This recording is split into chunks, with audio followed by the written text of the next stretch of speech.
Train की दुनिया शांत थी, सुकून भरी थी और रात के आसमान के नीचे हल्की हल्की चमक रही थी। ऊपर तारे टिमटिमा रहे थे और लंबी पटरियों पर हर ट्रेन अपने अपने स्टेशन पर आराम कर रही थी। सनराइज जंक्शन नाम के एक छोटे से प्यारे स्टेशन में एक नन्ही सी रंग बिरंगी ट्रेन चीकू गहरी नींद में सो रही थी। चीकू एक चमकीली पीली ट्रेन थी जिस पर नीली धारियां थीं और उसकी बड़ी बड़ी चमकदार आंखें थीं। लेकिन इस समय उसकी आंखें बंद थीं और वह सपनों की दुनिया में खोई हुई थी। उसके पास रखी छोटी सी घड़ी धीरे धीरे टिक टिक कर रही थी। Tick tock tick tock. लेकिन अचानक घड़ी रुक गई। उधर सूरज धीरे धीरे उगने लगा। सोने जैसी रोशनी पटरियों पर फैलने लगी और बाकी ट्रेनें जागने लगी। सुप्रभात, एक ट्रेन ने खुशी से कहा। चलो, काम पर जाने का समय हो गया, दूसरी ट्रेन बोली। इंजन चालू हुए, सीटियां बजीं और पूरी दुनिया फिर से जीवंत हो गई। लेकिन सनराइज जंक्शन के अंदर चीकू अभी भी सो रही थी। अचानक वह घबराकर उठी।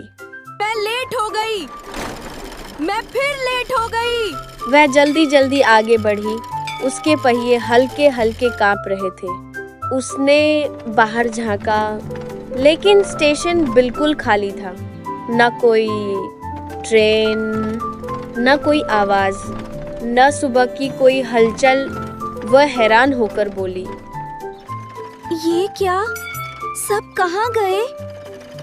चीकू धीरे धीरे पटरियों पर आगे बढ़ी। आसमान कुछ अजीब लग रहा था।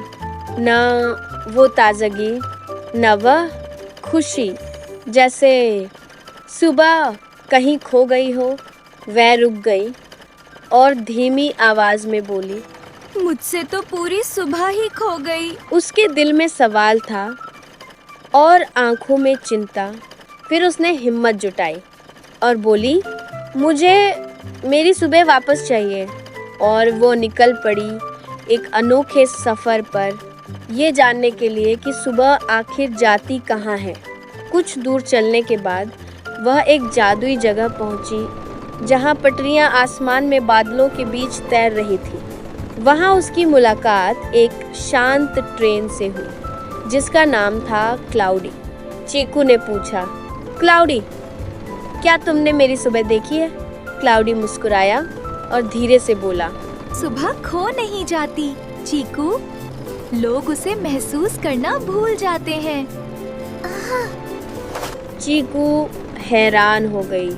मुझे समझ नहीं आया, लेकिन क्लाउडी बस मुस्कुराता रहा और धीरे धीरे बादलों में खो गया। आगे बढ़ते हुए चीकू एक घने जंगल में पहुंची जहां हर तरफ ट्रेनें तेजी से भाग रही थी। उसने आवाज लगाई, क्या किसी ने मेरी सुबह देखी है? लेकिन किसी ने नहीं सुना। एक तेज ट्रेन पास से गुजरी और बोली, समय नहीं है, हम लेट हो रहे हैं। सब इतने व्यस्त थे कि कोई रुककर उसकी बात सुनने को तैयार नहीं था। चीकू खुद को बहुत अकेला महसूस करने लगी।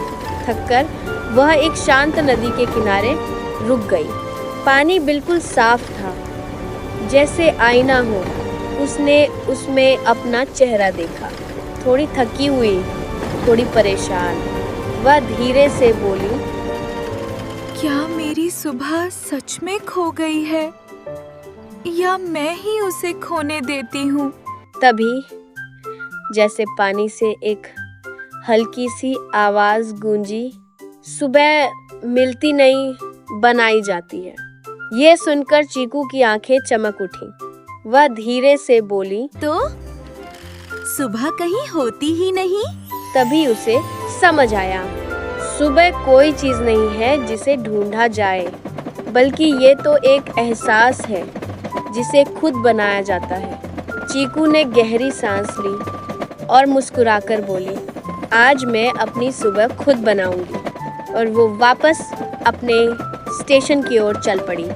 इस बार न कोई घबराहट थी, न कोई जल्दबाजी, बस एक शांत आत्मविश्वास था। रात बीत गई, तारे धीरे धीरे गायब हो गए और इस बार सूरज निकलने से पहले ही चीकू की आंखें खुल गईं।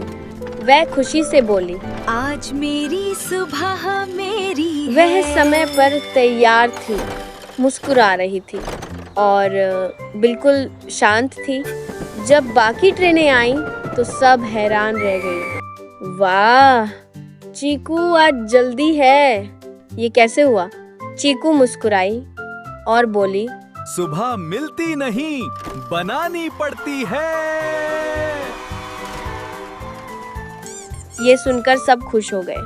स्टेशन फिर से हंसी और खुशी से भर गया और पहली बार चीकू लेट नहीं थी, वह बिल्कुल सही समय पर थी।